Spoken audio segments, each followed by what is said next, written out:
अस्सलाम वालेकुम, welcome back to Pakistan defence analysis. So Heavy Industries Taxila ने रिसेंटली लाइगर नाम का एक नया indigenous 4x4 armoured security vehicle unveil किया है। ये किसी किस्म का कोई आईएफवी टाइप का या कोई आर्टिलरी बेस्ड प्लेटफॉर्म नहीं है। ये एक तरह का मोबिलिटी व्हीकल है, एक प्रोटेक्टेड मोबिलिटी प्लेटफॉर्म जिसके अंदर जो है एक व्हील ट्रांसपोर्ट के ज़रिए चैलेंजिंग टेरेन के अंदर पर्सनल और कार्गो को सेफली मूव किया जा सकता है। इसकी स्पेसिफिकेशंस के हवाले से जो इन्फॉर्मेशन निकल के सामने आ रही है उसमें अप्रॉक्सीमेटली ये 7.5 टन की वेट क्लास के अंदर मौजूद है। क्रू के साथ जो है ये 11 पर्सनल कैरी कर सकता है। 275 से 350 हॉर्स पावर के बीच में इसका डीजल इंजन मौजूद है। 6 speed automatic transmission, top speed जो है 110 किलोमीटर पर आवर की है और ऑपरेशनल रेंज जो है इसकी 400 किलोमीटर के करीब है। इसमें प्रोटेक्शन के लिए जो है B6 लेवल बैलिस्टिक आर्मर मौजूद है और रिमोट कंट्रोल वेपन स्टेशन पे एक 14.5 mm की हैवी मशीन गन मौजूद है। मोबिलिटी के हवाले से ये प्लेटफॉर्म 60% ग्रेडियंट क्लाइम कर सकता है और 30% जो है ये साइड स्लोप पे स्टेबल रहता है और पिवट टर्निंग की कैपेबिलिटी भी इसके अंदर मौजूद है। अब इसके बारे में या इसकी डेवलपमेंट की थोड़ी सी आइडियोलॉजी के बारे में बात करें तो HRT के जो मार्गिला हैवी इंडस्ट्रीज डिवीजन है उसने जो है लाइगर को डेवलप किया है और ये एग्जिस्टिंग मुहाफिज ASV लाइनअप पे ही बिल्ड करता है। इसलिए आप इसको ये नहीं कह सकते कि अचानक से जो है इनकी जान से डेवलप कर दिया गया है। ये एक इस्टेब्लिश्ड फैमिली का एक तरह से नेचुरल एवोल्यूशन है और ऑपरेशनली आप जानते हैं कि पाकिस्तान आर्मी को इसकी अशद ज़रूरत पड़ने वाली है। पाकिस्तान आर्मी की जो कॉइन मिशंस हैं यानी काउंटर इंसर्जेंसी के मिशन, उसके अलावा बॉर्डर सिक्योरिटी, कॉन्वॉय प्रोटेक्शन और इंटरनल सिक्योरिटी ऑपरेशंस के लिए ये बहुत ज़्यादा रेलेवेंट होने वाला है। फिर उसके बाद ऑब्वियसली एक इंडिजिनस प्लेटफॉर्म है, तो इंडिजिनस प्लेटफॉर्म होने का मतलब ये है कि इम्पोर्ट डिपेंडेंसी कम होती है, मेंटेनेंस जो है पाकिस्तान में होगी और फ्यूचर पोटेंशियल के अंदर जो है गल्फ और अफ्रीकन मार्केट्स के अंदर भी सेल किया जा सकता है। तो ये सवाल से जो है पाकिस्तान की डिफेंस इंडस्ट्री के लिए बहुत ज़्यादा इंपॉर्टेंट हो जाता है। आप इसको किसी किस्म की कोई ड्रामेटिक इंप्रूवमेंट नहीं कह सकते, लेकिन सर्टेनली ये जो है सिस्टमैटिक मेच्योरिटी का साइन है और लाइगर जो है उस ट्रेजेक्ट्री का एक ऑनेस्ट हिस्सा कंसिडर किया जा सकता है।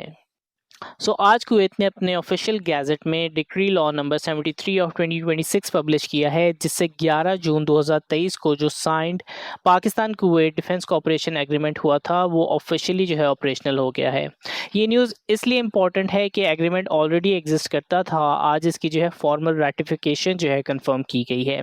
इस एग्रीमेंट में क्या है, इसमें बेसिकली मिलिट्री ट्रेनिंग है, education, joint exercises, logistic cooperation, personal और एक्सपर्ट एक्सचेंजेस, साइंटिफिक और टेक्नोलॉजी कोलैबोरेशन, इंटेलिजेंस शेयरिंग और डिफेंस इंडस्ट्रीज कोऑपरेशन और मेडिकल सर्विसेज वगैरह जो है इसके अंदर मौजूद हैं। इसको जो है एक जॉइंट मिलिट्री कमेटी ओवरसाइट करेगी जो एनुअली मिलेगी और हर साइड जो है अपने अपने कॉस्ट पेयर करेगी।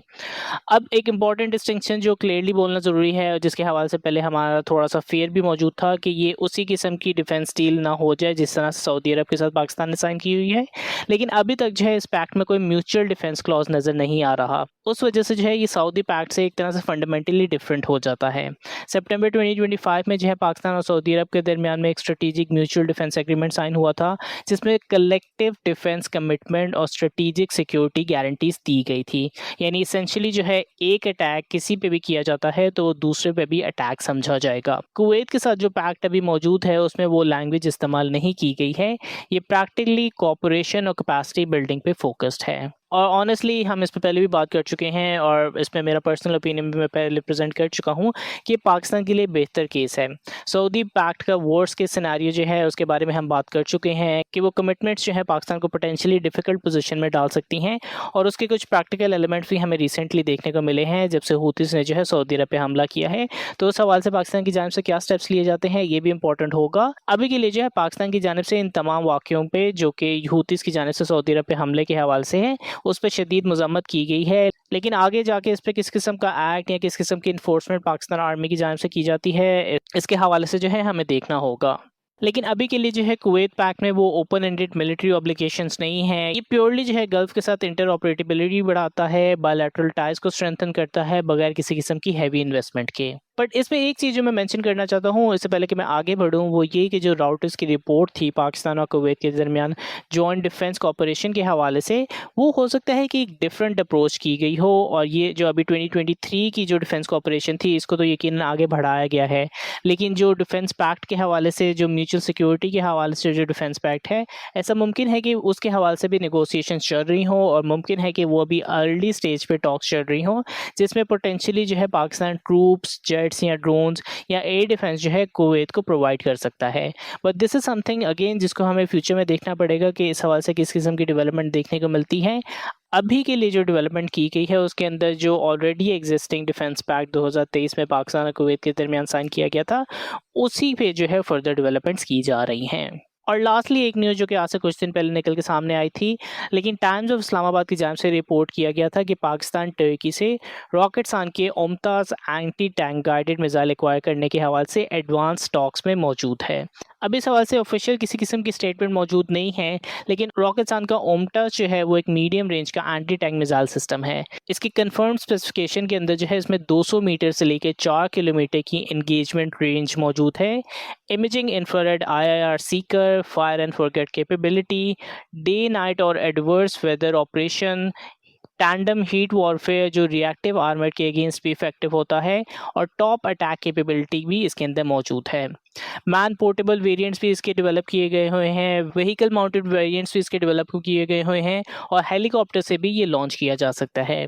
उसके अलावा जो है फिर एक एल मुमताज़ है जो कि लेज़र गाइडेड वेरिएंट है, जो कि मार्च 2026 के अंदर जो है मास प्रोडक्शन में एंटर किया गया था। मतलब ये प्रॉपर डेवलप हो चुका है, और मुमकिन तौर पे इसी प्रोडक्ट के अंदर या इसी स्पेसिफिक वेरिएंट के अंदर जो है पाकिस्तान की जानिब से इंटरेस्ट शो किया जा रहा है। पाकिस्तान की करंट इन्वेंट्री के कॉन्टेक्स्ट में ये इस वजह से मीनिंगफुल हो जाता है क्योंकि पाकिस्तान आर्मी के पास जो है अभी टो वायर गाइडेड मिसाइल्स मौजूद हैं।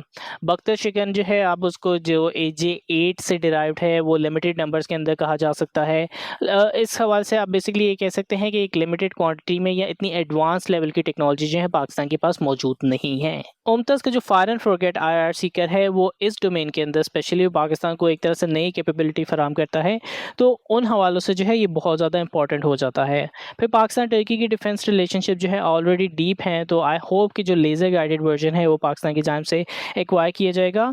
इसके साथ साथ मैं एक और चीज़ भी मेंशन करता चलूँ कि रिसेंटली इस हवाले से जो है डिस्कशन की जा रही है कि मे बी जो T-129 अटैक हेलीकॉप्टर हैं जो कि पाकिस्तान और अमेरिका के दरमियान में और टर्की और अमेरिका के दरमियान में भी रिसेंटली रिलेशनशिप बहुत अच्छे हमें देखने को मिले हैं। तो ऐसी र्यूमर्स अब दोबारा से स्पेकुलेट कर रही हैं कि जो 30 attack helicopter Pakistan army aviation की जानिब से टर्की से हासिल किए जाने थे उसमें किसी किस्म की प्रोग्रेस हमें देखने को मिल सकती है। बट अभी के लिए ये सिर्फ एक स्पेकुलेशन है, इस हवाले से किसी किस्म की कॉन्क्रीट इन्फॉर्मेशन मौजूद नहीं है। बट अभी के लिए इतना ही। Let me know in the comments. तब तक के लिए Pakistan defence analysis out. Good bye.